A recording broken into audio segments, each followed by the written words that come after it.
भालू और शेर की कहानी।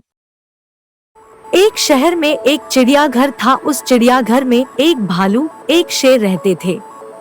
दूर दूर से लोग शेर और भालू को देखने के लिए चिड़ियाघर आते थे। चिड़ियाघर के मालिक का नाम छोटू था। छोटू बहुत ही लालची स्वभाव का आदमी था। वह चिड़ियाघर में आने वाले हर व्यक्ति से एंट्री फीस लेता था। एक दिन की बात है, भालू बीमार हो गया। छोटू ने भालू का इलाज कराया किंतु वह भालू को नहीं बचा सका।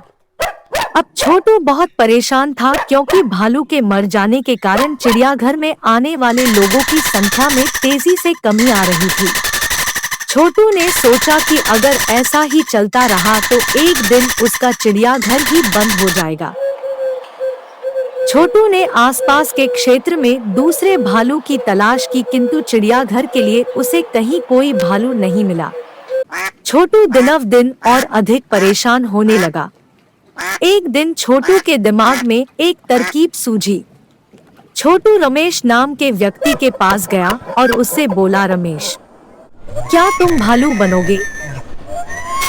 मैं तुम्हें इसके बदले बहुत सारा पैसा दूंगा। रमेश को छोटू की बात समझ में नहीं आई। रमेश बोला, मैं तो इंसान हूँ, मैं भालू कैसे बन सकता हूँ? रमेश की बात सुनकर छोटू हंसा और हंसते हुए बोला, भाई, तुम्हें सचमुच भालू नहीं बनना है। तुम्हें तो सिर्फ भालू के कपड़े पहनकर लोगों के सामने भालू जैसा देखना है और भालू जैसा व्यवहार करना है। इसके बदले मैं तुम्हें बहुत सारा पैसा दूंगा जिससे तुम्हारी गरीबी दूर हो जाएगी। पैसों के लालच में रमेश छोटू की बातों में आ गया और भालू बनने के लिए तैयार हो गया।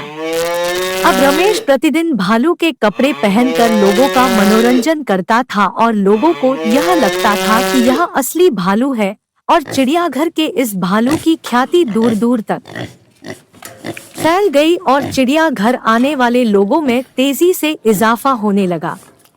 इस प्रकार छोटू और रमेश मिलकर मोटी रकम कमाने लगे। एक दिन भालू शेर के पिंजरे के ऊपर खड़ा होकर लोगों का मनोरंजन कर रहा था। तभी पिंजरे की छत टूट गई और भालू शेर के सामने जा गिरा। भालू बने रमेश को लगा कि अब शेर उसे खा जाएगा। डर के कारण रमेश रोने लगा।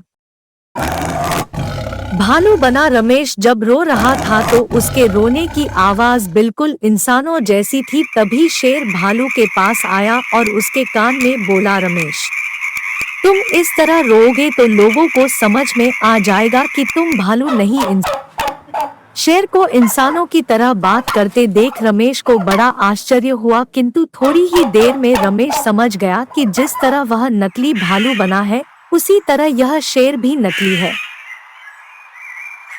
शेर और भालू का वार्तालाप चिड़ियाघर में आए लोगों ने सुन लिया और उन्हें समझ में आ गया चिड़ियाघर के लोग उन्हें नकली भालू और शेर दिखाकर उल्लू बना रहे हैं। लोगों ने तुरंत ही शेर का पिंजरा तोड़ दिया और भालू और शेर की पिटाई शुरू कर दी। इसके पश्चात लोगों ने चिड़ियाघर के मालिक की भी पिटाई की और उन तीनों को पुलिस के हवाले कर दिया। शिक्षा। चिड़ियाघर का भालू नामक कहानी से हमें शिक्षा मिलती है कि बुरे काम का नतीजा हमेशा बुरा ही होता है, इसलिए बुरे कामों से हमेशा दूर रहना चाहिए। ऐसे और कहानी सुनने के लिए मेरा चैनल को सब्सक्राइब करें और साथ में जो बेल आइकन है वहां पर क्लिक करके ऑल कीजिए ताकि आने वाले जो भी वीडियो रहेंगे वह आप लोगों को नोटिफिकेशन मिल जाए।